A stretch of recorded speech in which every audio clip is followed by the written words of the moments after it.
ચાલો મિત્રો, સ્વાગત છે તમારું અમારી કિયા કિચન રેસિપીમાં। તો ચાલો આજે આપણે બનાવશું પાસ્તા।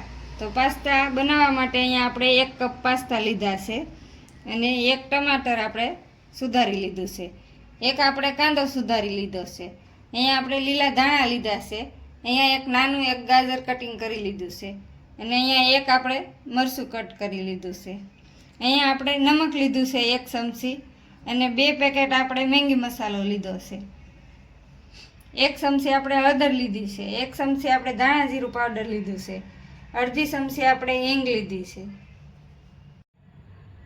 તો બધાય મસાલા આપણે રેડી કરી લીધા છે। તો હવે આપણે પાસ્તાને બાફી લઈશું। તો બાફવા માટે અહીંયા ગેસ ચાલુ કરી અને ગરમ પાણી મૂકી દઈશું।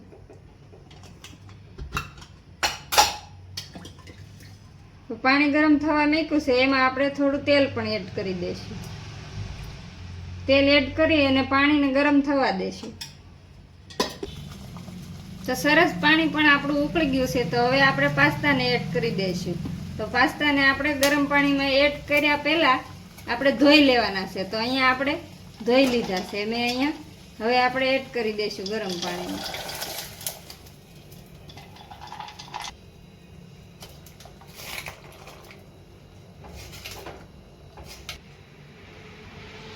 તો પાસ્તા આપણે એડ કરી દીધા છે। તો હવે આપણે બફાવા દઈશું થોડીક વાર માટે। તો પાસ્તા આપણે સરસ બફાઈ ગયા છે। હવે આપણે ગેસ બંધ કરી અને નીચે ઉતારી લઈશું। તો આ રીતે આપણે જોઈ લેવાના છે। સરસ બફાઈ ગયા છે। તો હવે આપણે ગેસ બંધ કરી દઈશું। તો પાસ્તાને આ રીતે આપણે એક ડીશમાં કાઢી લીધા છે અને પાણી પણ આપણે કાઢી લીધું છે। તો આ રીતે સરસ આપણા છૂટા છૂટા પાસ્તા સરસ બફાઈ ગયા છે। તો હવે આપણે વઘાર કરી લઈશું। તો હવે અહીંયા આપણે ગેસ ચાલુ કરી અને વઘાર કરી લઈશું। તો અહીંયા આપણે 1 વાસણ લીધું છે, એમાં આપણે વઘાર કરી લઈશું।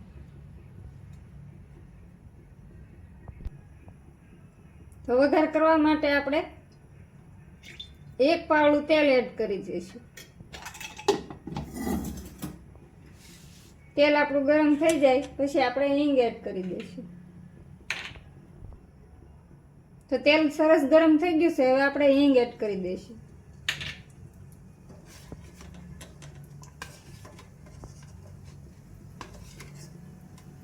હવે આપણે લીલા મરચાં એડ કરી દઈશું।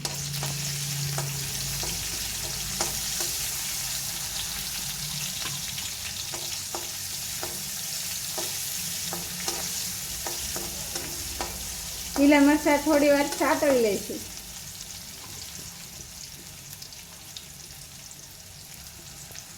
તો મરચાં સરસ સતળાઈ ગયા છે। હવે આપણે કાંદા એડ કરી દીધા છે। તો કાંદાને પણ થોડી વાર સાતળી લઈશું।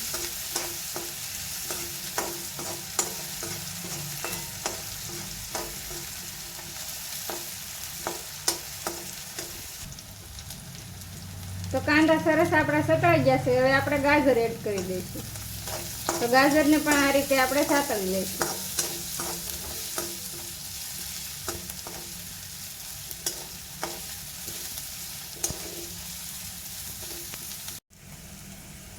તો મરચાં, કાંદા અને ગાજર સરસ આપણા સતળાઈ ગયા છે। તો હવે આપણે મસાલા એડ કરી દઈશું।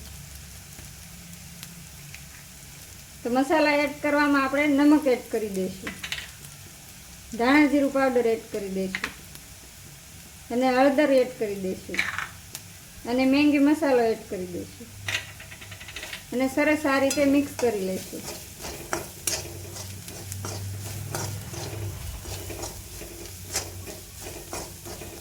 સરસ મસાલા આપણા મિક્સ થઈ ગયા છે।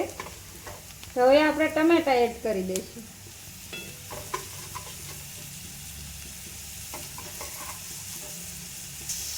ટમેટા એડ કરીને આ રીતે આપણે મિક્સ કરી લઈશું।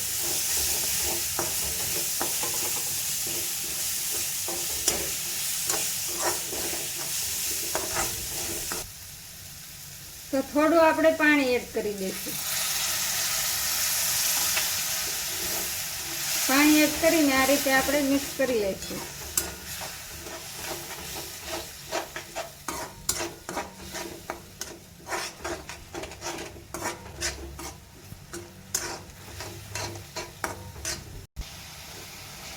તો સરસ રીતે આપણા વેજીટેબલ સરસ પાકી ગયા છે. તો હવે આપણે પાસ્તા એડ કરી દઈશું.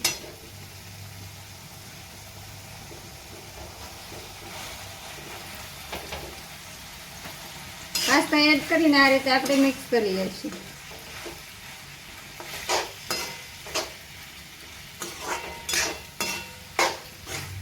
તો પાસ્તાને એડ કરીને આપણે ગેસ ધીમો રાખી અને ધીમા ગેસે થોડી વાર આપણે પાકવા દઈશું.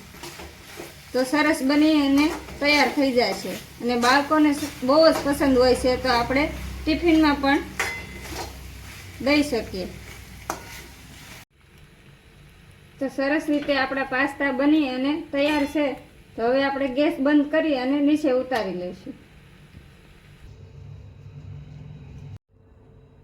તો પાસ્તા આપણે નીચે ઉતારી લીધા છે. તો હવે થોડા આપણે ધાણા એડ કરી દઈશું. ધાણા એડ કરી અને આપણે સર્વ કરીશું.